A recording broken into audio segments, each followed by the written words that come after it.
Hello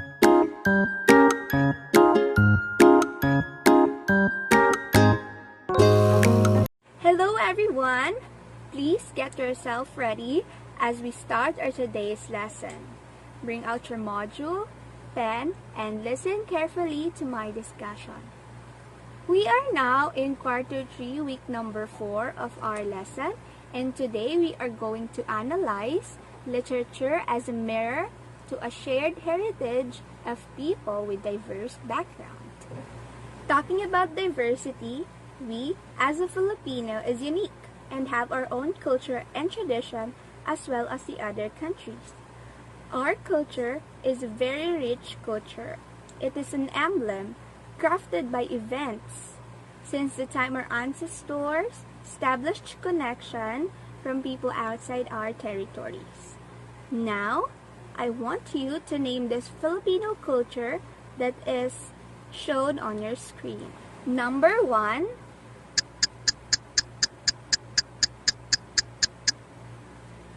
great! That is what we called bayanihan, which people help each other to attain a certain goal. How about this one?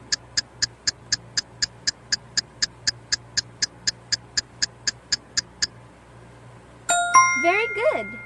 Pagmamano, in English, bless, which children, before leaving and entering their houses, show respect to their parents or elders. Last,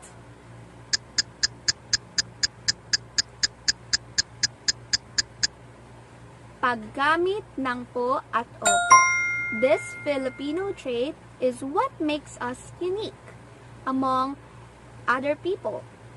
We use this to show submission and respect to the one we are talking to, especially elder people. In the process, they did not just exchange goods, but also customs and tradition, thus paving the way to a shared heritage. These foreign influences, such as oral tradition, performing arts, social practices, rituals, and festive events, produce traditional crafts, which is inspired in literary texts of the country. I have here 4 pictures which represent customs and tradition of a country. What country do you think it came from?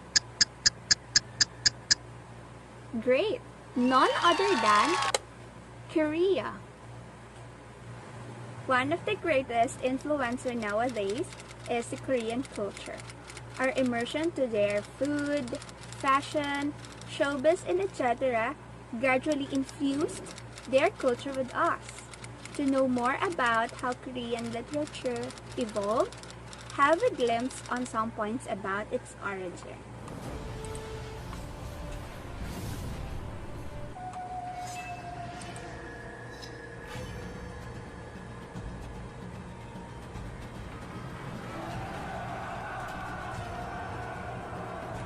The video shows a Korean ritual which symbolizes loyalty to the king. However, changes in Korean literature emerged after its contact with Western culture. Can you find some similarities between our culture and theirs as projected in their literature? Let's find out in the succeeding activities.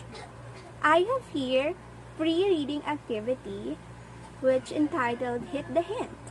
We are going to fill in the blanks with the correct vocabulary words based on the given hint. Are you ready? Number 1. She had a dream in which a blue dragon blank itself around Tunyang's body. Hint: to roll over or move in a circular or spiral course. What word it is? Is it twisted, straightened, coiled, or spiraled? Very good. The word is spiraled. Number 2. The new Namun blank arrived and asked the servant to bring a girl named Tunyang. It is a word that describes a local official who has a function. What word it could be? Is it referee, mayor, magistrate, or mediator? Very good. The word we are looking for is magistrate. Let's proceed to number 3. While working, the blank sadly chanted, "We come out in the scorching heat, plow our fields, sow our seeds, and make the rice grow." The word we are looking for describes a farm worker or a person who has low social status. Who could it be? Is it a barbarian, a peasant, a landlord, or a merchant? You are doing a great job. It is none other than a peasant. Number 4. This beautiful wine in a golden blank is the blood of 1,000 people. The word we are looking for has a clue of a container used for drinking with a round bowl on top of a stem. What word it could be? Is it a goblet, spoon, bottle, or a jar? Good job! The word is goblet. Number 5. I condemn you in the name of the king to blank your position. The word we are looking for means to lose because of offense or crime, or to subject for confiscation. What word it could be? Is it fine, give back, forfeit, or banish? Very good. The word we are looking for is forfeit. Now that you have answered all the 5 questions, let us proceed to the statement by Sadhu Vaswami. True love is selfless. It is prepared to sacrifice. Do you agree with that? So I want you to think about the underlying message in this quotation by answering this question. What are the things that you are willing to fight for or sacrifice for the sake of your loved ones? In reading the story, find out what sacrifice the main character is willing to give for the sake of her loved ones. Let us get into the selection, which entitled The Chunyang Story, a story adapted from Hei Tae-hung, Folktales of Old Korean. Formerly, there lived in the province of Kola, in the town of Namwon, a magistrate's son named Lee Mong-yong. He had much literary talent and grew up to be a handsome young man. One beautiful morning, Master Lee Mong-yong and his servant Pangha go to the beautiful Magpie Bridge. Looking at the distance, Lee Mong-yong caught sight of a young maiden swinging beneath one of the trees. She was Chunyang. She wasn't only beautiful but also virtuous. Lee Mong-yong insisted that Pangha inform Chunyang that he wished to meet her. Later, in a while, Lee Mong-yong went to Chunyang's mother, and his purpose of visit is to ask Chunyang's mother for the hand of her daughter. Soon, they have a secret marriage contract. Not long after the secret marriage contract, the servant brought Lee Mong-yong a message saying that his father, newly appointed to the king's cabinet, was being recalled to the capital.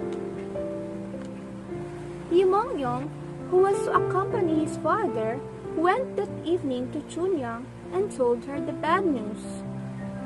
The young couple was forced to say a tearful goodbye at Magpie Bridge.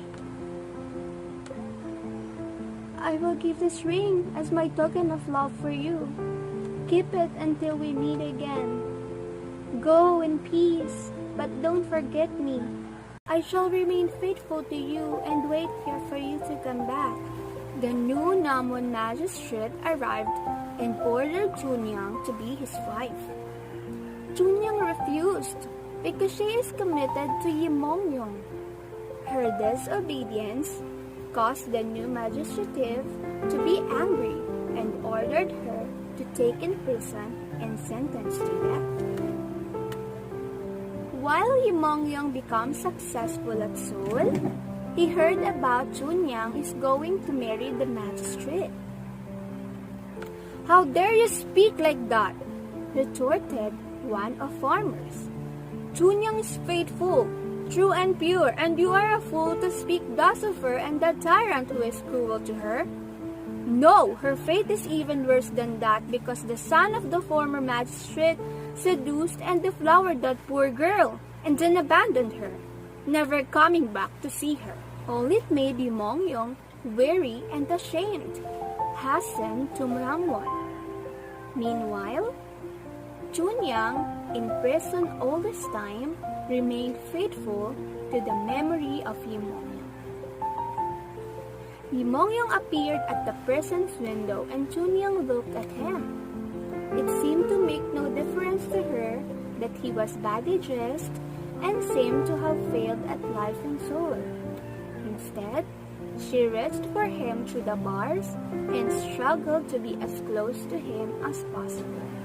On the day of execution, the secret inspector, who, sitting behind a screen, questioned her sternly. "If you do not love the magistrate, will you love me and come to me, the king's envoy? If you refuse, I shall order my men to strike off your head immediately." "Alas!"